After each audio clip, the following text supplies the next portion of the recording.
설머순과 길잡이 사형쌤의 수학수다. 재미있는 수학수다방 렉스토리즈 그 62번째 시간입니다. 안녕하세요. 안녕하세요. 재밌을까요? 재밌어지고 싶어요. 재밌을 것 같아요. 네, 저 사형쌤이요. 좀 받아줘요. 재미있어야만 해요. 자, 지난 시간에 이제 유리수를 구별하면서 왜 순환하는 꼴이 나올 수밖에 없는가. 네. 그러니까 유한수가 나오는 경우는 십진법에 네. 10이라는 기본수 때문에 분모의 모양을 살펴보면 되는 거였고, 네. 순환수가 나오는 경우는 그 외에 나머지 모두. 근데 나머지의 유한성 때문에. 유한선 때문에 어쨌든 같은 형태로 움직이게 되는. 그렇죠. 그래서 동일한 수가 언젠가 반복적으로 나올 수밖에 없다. 없다. 근데 끝이 안 나도 그것도 순환 소수인 거죠. 그렇죠. 무한한 소수. 그러니까 우리가 예를 들어서 음. P분의 Q의 꼴, 음. 당연히 PQ는 정수겠죠. 그죠? 그렇죠. 를 소수꼴로 표현한다라고 한번 생각을 해볼게요. 음. 지난번에 7분의 1 해봤었잖아요. 지난 네. 시간에. 그랬더니 순환마디가 6자리 나왔던 거 기억하죠? 네. 이게 왜 그러냐 하면 7로 나눈 나머지가 0부터 6까지 총 7가지가 가능한데 예, 그 최보다 나누어 떨어지는 경우가 0이 되는 경우니까 그런 경우는 있을 수가 없죠. 그래서 여기에 들어갈 수 있는 숫자가 1부터 6까지밖에 안 되거든요. 네. 나머지로 쓸 수 있는 숫자들이. 그러니까 여기에 구별되는 숫자도 당연히 몇 가지밖에 6가지밖에 안 나올 거야. 그래서 이런 꼴은 최대 P-한 자리까지의 순환 마디를 가질 수가 있게 돼요. 그러니까 0으로 완전히 나도 떨어졌어가 아니어도 순환 소수가 떨어질 수가 없으니까 없으니까 순환 소수가 되는 거죠. 순환 소수가 되는 거죠. 그렇죠. 그래서 최대 P-한 자리 분모 이것도 P가 소수일 때나 이렇게 돼요. 예를 들면 지난번에 뭐 6분의 1 같은 거 살펴봤을 때는 이렇게 나왔었잖아요. 네. 예. 그러니까 이런 식의 이야기들을 보면 순환 마디가 그렇게 길어지지 않는 케이스들도 많다는 걸 알 수 있어요. 그래서 소수가 분모가 있을 때 최대 P-한 자리까지의 순환 마디는 가능하지만 걔보다 더 길게 불규칙적으로 숫자가들이 나열되는 경우는 생길 수가 없다는 걸 알 수 있는 거죠. 그럼 지난번에 이야기했듯이 뭐 179분의 1이다. 그럼 얘가 소수니까 재수 없으면 178마디가 순환 마디가 될 수 있는 거잖아요. 그때까지 찾으실 수 그렇죠. 그걸 그때까지 찾아서 이걸 계산하고 있다는 건 사실은 힘든 일이죠. 힘들고 쓸모도 없는 일이긴 해요. 이걸 왜 해요? 그런 계산은 컴퓨터한테 시키는 거지. 답을 찾아내야 되잖아요. 그러니까 그 답을 찾는 건 컴퓨터나 계산기한테 시키면 되는 거지 우리가 할 이유가 없는 거예요. 이것 때문에 맨날 제가 힘들어요. 이거 계산하고 있어요. 그러니까 사실은 이러한 계산들은 굳이 우리가 할 이유가 없는 거예요. 없는 겁니다. 혹시 궁금하면 이따 끝나고 한번 해보죠. 119분의 1, 그러니까 1 나누기 179가 순환 마디가 몇 마디나 나오는지. 자 어쨌든 간에 그러면 이거는 어쨌든 순환 마디가 최대 178마디. 178마디가 나오는 거죠. 예, 혹시 모른다는 거예요. 근데 그 전에 짧을 수도 있어요. 짧을 수도 있지만 그냥 딱 봤을 때 이 정도까지는 나올 수 있는 가능성이 있다. 그렇죠. 최대로 봤을 때. 최대로 봤을 때 그 외의 경우에는 어쨌든 걔보다는 더 짧은 순환 마디가 나올 수밖에 없다라는 거죠. 그러면 이러한 소수꼴 표현들이 왜 좋으냐 하면 십진기수법으로 자리가 다 통일돼 버렸잖아요. 네. 그러니까 지난번에 처음 이제 소수꼴 표현을 만든 시몬 스테빈 이야기로 좀 돌아가서 이야기를 하자면 이 사람 입장에서는 이렇게 만들고 나니까 너무 좋은 거죠. 뭐 이자율을 0.13 뭐 이렇게 해버리면 십진법으로 단위가 통일되었기 때문에 다른 데에서 뭐 이자율이 0.17이라고 할지라도 이런 아이들 가지고 계산을 해서 뭐 다양한 이자율 계산해도 별로 어렵지가 않고 더하고 빼고 하는 것도 굳이 통분하고 약분하지 않아도 다 되니까 너무 쉬운 표현이 되는 거예요. 이 표현이 너무나 뛰어난 표현이라는 걸 사람들이 바로 눈치챘고 불과 50년 만에 전 유럽인들이 이걸 쓰게 돼요. 이야, 훌륭한데요. 그죠? 돈 좀 벌었나? 에이, 뭐 이런 거 개발했다고 누가 돈 주나요? 그랬으면 좋겠다. 당연히 이걸로 돈이 되진 않았을 거고 독립군 군장 관리하면서 평생을 살고 뭐 독립이 됐나 뭐 어쨌든 뭐 잘 모르겠어요. 그의 삶은 제 관심이 없어서. 자, 어쨌든 이런 시몬 스테빈이라는 사람에 의해서 이제 유리수를 표현하는 또 다른 방법 소수꼴 표현이 나오게 되고 그래서 순환소수와 유한소수라는 유한소수. 두 가지 이제 표현법을 우리는 알게 된 거죠. 그러니까 잠깐 착각을 한 게 예. 유한하사 그러면 나는 완전히 떨어지는 때까지를 소수라고 생각을 했던 거예요. 아, 순간적으로. 예. 맞아요. 그러니 나눠 떨어질 때까지. 근데 계속 가는 거잖아요. 그건 순환소수. 아, 유한소수는 맞아, 맞아. 한계가 있다. 음. 그러니까 끝이 있다는 언젠가는 뜻이에요. 끝난다. 예. 그렇죠. 0으로부터 떨어진다. 예. 음. 근데 그렇게 되는 경우는 안 해봐도 안다. 분모의 소인수가 서- 2하고 이하고 5만으로 구성되어 있을 때만 네. 그렇다. 그거 외에 나머지는 거의 예. 수단 소수다. 아니 거의가 아니라 모두. 모두. 예. 수학에서 거의 이런 말은 없어요. 죄송해요. 예, 전부 아니면 거의 전부. 거의 이런 말 없는 네, 거예요. 알겠습니다. 그래서 그러면 유한소수를 다시 분수로 고치는 건 되게 쉬울 것 같아요. 쉬워요. 왜냐하면 너무 당당하게 한 번도 안 0.123 해보고. 있으면 네. 그냥 1000분의 123 하면 돼요. 약분할 그러네요. 것은 나중에 약분하면 되는 거고.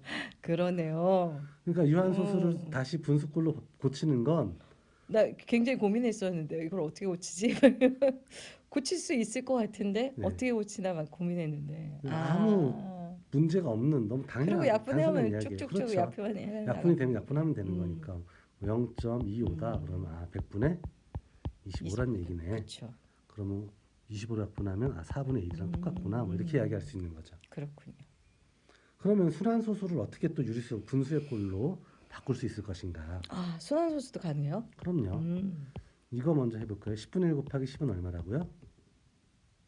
1이요. 그렇죠. 계산했어요. 훌륭해요. 자, 그러면 이제 이런 건데요. 예를 들어서 0.11111이 한없이 반복되는 꼴을 한번 생각을 해볼게요. 네. 이건 이제 분수꼴로 바꾸고 싶은 건데 네. 어쩌면 좋나 잘 모르겠다라는 거죠. 그죠? 그렇다고 어떤 놈 나누기 어떤 놈으로 했을 때 얘가 나오는지를 일일이 찾는 것도 그건 너무 숫자 넘어가면서 보는 것도 의미가 없고 어떻게 해야 돼? 예. 그래서 근데 사실 저 이렇게 생각했어요. 이거는 이렇게 하면 되지 찾으면 않을까? 되지 않을까? 굉장히 많은 은근과 끈기가 있으면 아마 찾을 수 있지 않을까 싶긴 하네요. 근데 어쨌든 이게 쉽지 않으니까 이제 중학교 때는 일종의 요령을 하나 알려줘요. 그 요령이라는 게 별거 아니라 이게 뭔지 모르니까 X라고 해보자라는 거예요. 다 자연스럽게 좀 이따가 방정식에 대한 이야기로 다음 시간에 연결이 될 텐데 미지수 X는 사실은 유한한 어떤 확정값을 나타낼 때 쓰는 변수예요. 미지수는 뭐예요? 모르는 숫자인가요? 그렇죠. 다시 한번 설명해 자, 주시겠어요? 미지수에 대해서 설명을 하자면 처음 이게 듣잖아요. 아닐 미자예요. 이게 알지자고. 알지 못하는 숫자. 그렇죠. 내가 현재 알지 못하는 무언가, 어떤 수. 요거에 대응되는 말이 기지수예요. 이건 이미 기자, 알지자예요. 내가 이미 알고 있는 값이에요. 그래서 기지수도 사실 숫자일 수도 있지만 문자로 표현해 줄 수도 있어요. 아, 그래요? 네가 뭔지 알려주진 않지만 이건 내가 알고 있는 값이야. 이렇게 하면 이미 알고 있는 값이라고 인정하는 거예요. 그게 파이 같은 걸까요? 그렇죠. 파이도 일종의 기지수 상수. 그렇죠. 그래서 대비되는 개념이 미지수랑 비슷한 개념이 변수. 들어갔어요. 예, 변화하는 값이라는 뜻이에요. 아직 결정되지 않았다는 뜻이에요. 기지수에 대응되는 값이 상수. 다 들어갔어요. 이건 항상 상자니까 항상 같은 값, 같은 변화하지 값. 않는다는 뜻이에요. 이미 결정된 값이라는 뜻이에요. 똑같은 말이네 그러면 네. 기지수랑. 맞아요. 그래서 문자식을 표현할 때 미지수라는 개념하고 변수라는 개념이 거의 비슷한 개념이고 기지수하고 상수라는 개념이 또 거의 비슷한 개념이에요. 그냥 어떤 관점에서 볼 거냐. 미지수다라고 하면 얘를 구하는 게 목적이 되는 거고 변수야 그러면 얘가 변화함에 따라 시계값이 어떻게 달라지지? 이걸 이제 고민하는 게 되는 거죠. 그렇군요. 이 언어에 대해서도 정말 분명히 알지 못하면 잘못 접근해서 답을 낼 거 아니에요. 그렇죠. 변수의 그래서- 값을 찾으라 그랬는데 미지수의 값을 찾을 수도 그렇죠. 있고. 이때 이 변수의 값은 얼마입니까라고 물어보면 사실 그게 방정식을 풀어서 미지수의 값을 찾으세요 하는 거하고 사실 똑같은 의미가 되긴 하지만 보통 이제 나중에 함수라는 개념을 배울 때에는 이것이 이제 변화하는 변량 사이의 관계를 만들어 주는 거거든요. 그러다 보니까 이때는 주 개념이 뭐냐 하면 이 변수가 변화함에 따라서 요 다른 변수가 어떻게 달라지나요? 요런 게 이제 우리의 관심사가 되는 거고. 뭔가 다른 세계가 열리고 있는 것 같아요, 예. 지금. 미지수는 요 식을 만족시키는 요 알지 못하는 값의 값을 찾아주세요. 그러니까 여태까지 뭐 우리가 자연수, 유리수까지 했던 그 값이 물어보는 값들이 그렇죠. 대부분 미지수라는 그렇죠. 거죠. 어떤 등식을 만족시키는 어떤 값이 있는데 뭔지 예, 모르겠는데, 그게 뭔지 모르겠는데 걔를 찾아주세요. 그게 미지수고. 예. 그때 찾아준 그 미지수의 값을 그 방정식의 근 또는 해라고 부르는 거예요. 해답할 때 그 해자예요. 근은 뿌리 근자인데 바닥에 있는 뿌리 캐내가지고 답을 찾아냈다 이런 의미로 뿌리 근자를 쓰는 그럼 거 같은 말 아니에요? 같은 말이에요. 어. 근이라고도 하고 또는 해라고도 하고 동일한 용어예요. 그래서 사실은 내가 왜 유령이라고 했냐면 이건 유한한 확정값을 나타낼 때만 x라는 미지수를 써야 돼요. 근데 이것은 땡땡땡이 붙는 순간 이게 한없이 간다는 뜻이 되거든요. 그렇죠. 이건 무한을 나타내는 것이기 순환. 때문에 예, 순환이긴 하지만 어쨌든 무한이 가는 거기 때문에 사실 이렇게 등식을 세우면 안 돼요? 안 돼요. 아, 근데 중학생들한테 이제 설명을 하다 보니까 다른 방법이 딱히 없는 거예요. 없어서 중학교 교과서에서는 그냥 이렇게 표현을 해주는 거죠. 그러면 양쪽에 똑같이 10을 곱해도 등식은 여전히 하겠죠. 성립하겠죠. 이쪽에 10을 곱하면 10x겠죠. 네. 이쪽에는 10을 곱해주면 한 자릿수 땡기는 네, 거니까 그렇죠. 왜냐하면 얘가 10분의 1이 자리잖아요. 네. 그러니까 얘가 1이 되고 네. 100분의 1은 다시 10분의 1이 되고 그렇죠. 그래서 1.1111 이렇게 나가는 이러한 수가 돼요. 네. 그러면 두 개의 등식이 모두 성립하니까 좌변끼리 뺀 것과 우변끼리 뺀 것도 여전히 같아야 해요. 10x에서 x를 하나 빼주면 9x만 남겠죠. 네. 요 자식에서 얘를 빼는 걸 생각해 보면 소수점 아래 부분은 지금 똑같잖아요. 네. 그러니까 빼면 다 사라져 버리고 정수 부분에 1만 남게 돼요. 그러니까 1.1111 땡땡땡에서 0.1111 땡땡땡을 빼는 거니까 여기는 빼면 다 0000 이렇게 사라지고 네. 1만 딱 남게 죄송해요. 되잖아요. 계산에 굉장히 취약점이 있어서 그래서 9 곱하기 x가 1이 일이네. 되네요.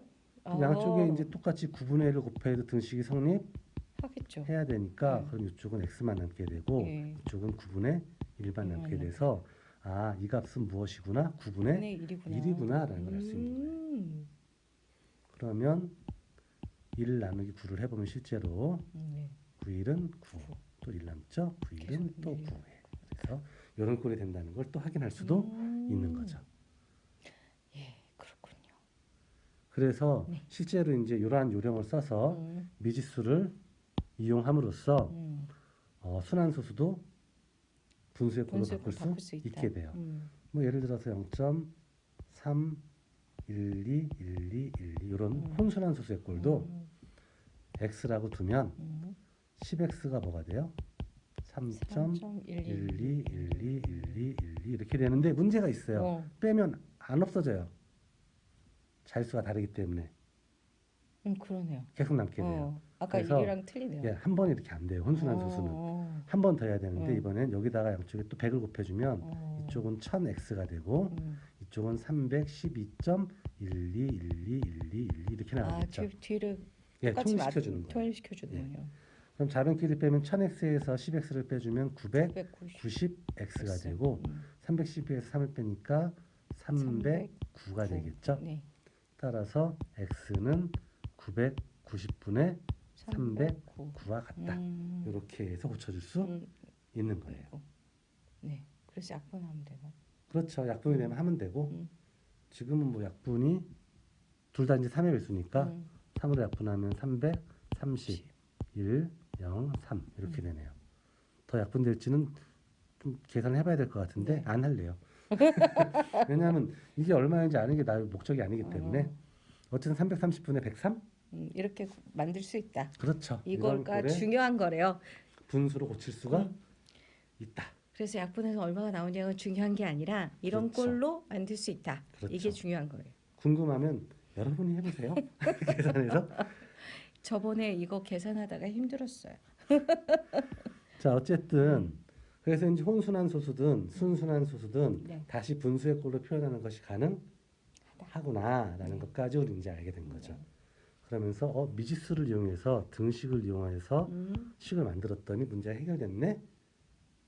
자연스럽게 앞으로의 주제는 방정식이겠네. 뭐 이런 이야기를 좀 할 수 있는 거죠. 거기서 왜 방정식이 나오는지는 전 잘 몰라요. 방정식이 뭔지 모르니까요. 자, 그 이야기는 다음 시간에 이어서 하기로 하죠. 네, 방정식의 세계로 갑시다.